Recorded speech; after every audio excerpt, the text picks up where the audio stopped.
श्री स्वामी समर्थ। मी मोहिनी विजय निंबाळकर तुमचं आपल्या यूट्यूब चॅनलमध्ये खूप खूप स्वागत आहे। आजच्या व्हिडिओमध्ये आपण बघणार आहोत संकट काळात 52 वेळा बोला गुरुचरित्रातली ही ओवी संकट नक्की टळेल। प्रत्येक व्यक्ती ज्यावेळेस एखाद्या संकटात सापडतो त्यावेळेस नेहमीच देवाचे नामस्मरण करत असतो आणि आपल्यावर आलेले जे काही संकट आहे त्यापासून आपल्याला त्यातून योग्यरित्या बाहेर काढावे असे आपल्याला वाटत असते। जे काही संकट आपल्यावरती आले आहे त्यातून बाहेर पडण्यासाठी जे काही आपल्याला उपासना करावी लागेल ती आपण सहजरित्या करतो। एक अशी उपासना आहे ज्यावेळेस आपल्यावर किंवा आपल्या कुटुंबावर जर संकट आले तर त्यावेळेस नक्की गुरुवारची ही उपासना करावी।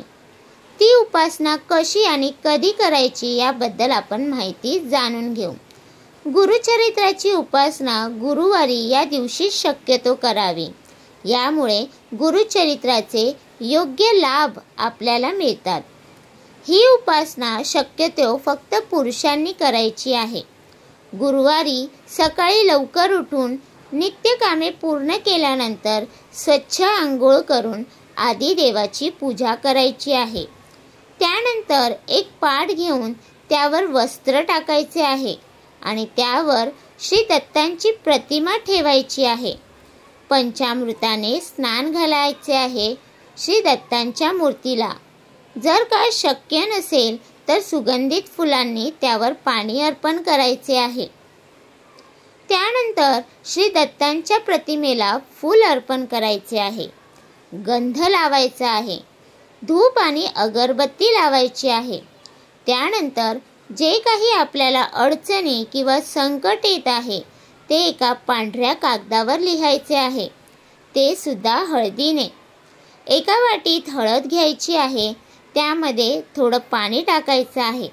त्यानंतर छोट्याशा काडीने स्वच्छ पांढऱ्या कागदावर आपले संकट किंवा अडचणी लिहायच्या आहेत। लिहिताना अक्षरे नीट आली नाही तरी सुद्धा चालेल, प्रयत्न खूप महत्त्वाचा आहे।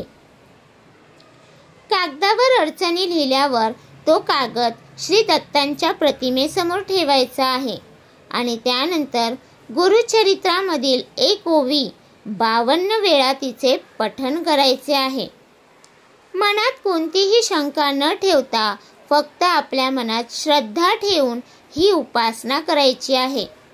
याचे फळ नक्की आपल्याला काही दिवसात मिळाल्याशिवाय राहणार नाही।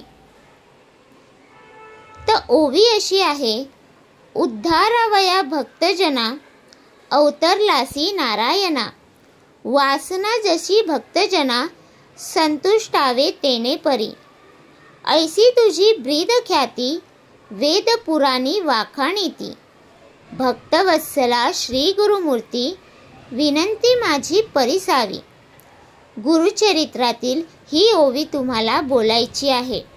शक्य असेल तर या दिवशी नक्की उपवास करा, यामुळे उपासनेला नक्की फायदा होईल। तसेच 52 वेळा ओव्यांचे पठण केल्यावर श्री दत्तांची आरती करायची आहे।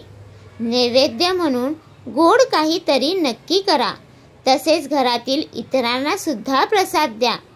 कोणतीही उपासना करताना आपले मन नक्की एकाग्रता करून मनापासून उपासना करा, याचे फळ नक्की आपल्याला मिळेल। तर तुम्हाला हा माझा व्हिडिओ कसा वाटला प्लीज कमेंट करून नक्की सांगा। व्हिडिओ आवडला असेल तर लाईक करा, कमेंट करा आणि शेअर करायला विसरू नका। आणि तुम्ही अजूनपर्यंत आपल्या चॅनलला सबस्क्राईब केलं नसेल तर प्लीज जाऊन चॅनलला नक्की सबस्क्राईब करा। तर भेटूया उद्या एका नवीन व्हिडिओसोबत। श्री स्वामी समर्थ।